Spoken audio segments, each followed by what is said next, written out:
नमस्कार दोस्तों आज हम श्रीमद् भगवत गीता के 12वें अध्याय के श्लोक नंबर 5, श्लोक नंबर 6, श्लोक नंबर 7 और श्लोक नंबर 8 इन चारों ही श्लोकों पर ज्ञान की आध्यात्मिक वार्तालाप करते हुए इन चारों ही श्लोकों के भावार्थ को समझकर अर्जुन के समान भगवान के प्रति निश्चय बुद्धि बनकर उस भगवान तक हमारी याद सहज कैसे पहुँचेगी उस बात पर चर्चा करेंगे। क्योंकि इन चारों ही श्लोकों में भगवान अर्जुन को समझाते हुए कहते हैं कि हे अर्जुन, संसार के जो भी मनुष्य मुझे पाने के लिए तीव्र भक्ति करते हैं अथवा जप तप करते हैं अथवा विशेष परिश्रम या तपस्या करते हैं, वे वास्तव में स्वयं को न जानकर देह अभिमान रूपी दोष के कारण बड़ी ही उग्र भक्ति के माध्यम से और बड़े ही उग्र तपस्या द्वारा अपने शरीर को हठपूर्वक दुख पहुंचाते हुए मुझे पाने का प्रयत्न करते हैं। परंतु फिर भी इतना सब कुछ करने के बाद भी वो मुझे यथार्थ रूप से नहीं जान पाते हैं। परंतु जो मनुष्य अपना घर परिवार संभालते हुए भी, अपना हर कर्म करते हुए भी मेरी याद में रहते हैं या ये समझकर कर्म करते हैं कि हमें केवल कर्म ही करना है, फल तो भगवान उस कर्म का अवश्य ही देंगे, उन मनुष्यों का मैं इस मृत्यु रूपी और दुख रूपी संसार के समुद्र से अवश्य ही उद्धार कर देता हूँ। इसलिए जो भी संसारिक मनुष्य मन बुद्धि द्वारा मेरा ही चिंतन करते हैं अथवा मुझे ही निरंतर याद करते हैं, वे सभी मनुष्य अवश्य ही मेरी प्राप्ति कर लेते हैं।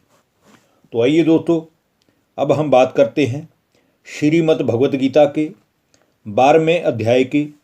श्लोक नंबर 5 की, जिसमें कहा गया है कलेशो अधिकतर सतेषाम अव्यक्ता शक्ति केथाम अव्यक्ता ही गतिर्दुखम देहवद्भिर्वाप्यते। भगवान ने कहा कि हे अर्जुन, मुझ सत्यचित आनंद स्वरूप भगवान की भक्ति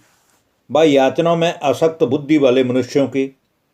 पुरुषार्थ करने में विशेष परिश्रम करना पड़ता है। क्योंकि वह देह अभिमानी मनुष्य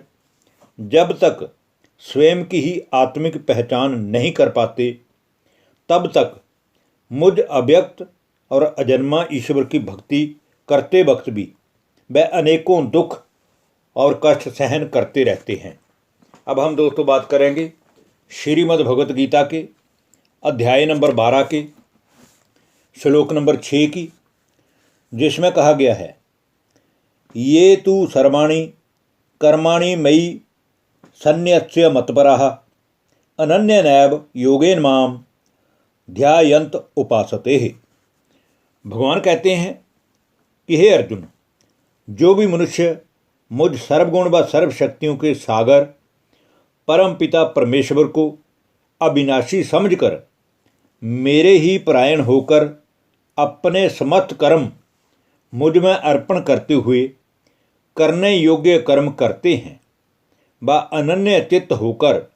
अर्थात केवल मुझ एक की ही भक्ति या निरंतर चिंतन द्वारा मुझे भजते हैं, मैं उन सभी पुरुषों का अवश्य ही उद्धार करता हूँ। अब हम दोस्तों बात करेंगे श्रीमद् भगवत गीता के अध्याय नंबर 12 के श्लोक नंबर 7 की, जिसमें कहा गया है तेषामहं समृद्धता मृत्यु संसार सागरात भवामि नचित्तात पार्थ मया वेशित चेताम। हे अर्जुन, उन सभी मुझ में समाहित चित्त हुए मनुष्यों के मन बुद्धि वाले प्रेमी जन भक्तों का मैं खुद स्वयं ही शीघ्र से शीघ्र इस दुख रूपी और मृत्यु रूपी पाप के संसार समुद्र से उद्धार करने वाला होता हूँ। अब हम दोस्तों आज की वीडियो के अंतिम श्लोक और श्रीमद् भगवत गीता के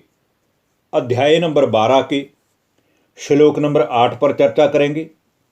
जिसमें भगवान अर्जुन को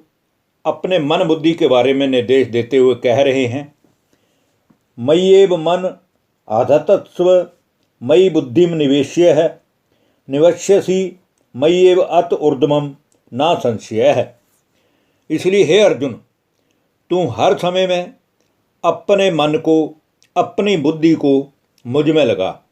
अर्थात हर समय मन और बुद्धि के द्वारा मेरा ही चिंतन कर, क्योंकि ऐसा करने से तू अवश्य ही